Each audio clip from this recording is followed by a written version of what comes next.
ఇండియాలో భారతదేశంలో సార్వభౌమాధికారం అంటున్నాం. ఈ సార్వభౌమాధికారం మళ్ళీ రెండు రకాలండి.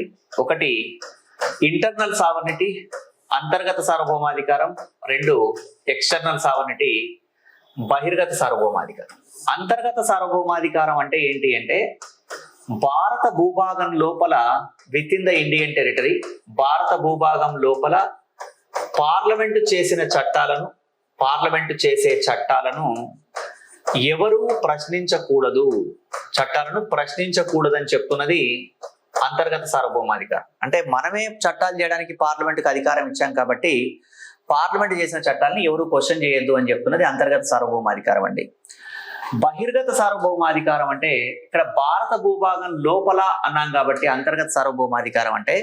బహిర్గత సార్వభౌమాధికారం అంటే భారత భూభాగం వెలుపలేమో అనుకోకండి. External sovereignty means equal status among other nations, ఇతర దేశాలతో సమాన హోదా.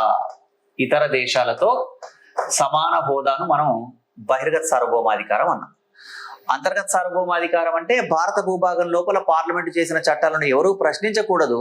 బహిర్గత సార్వభౌమాధికారం అంటే ఇతర దేశాలతో సమాన హోదా.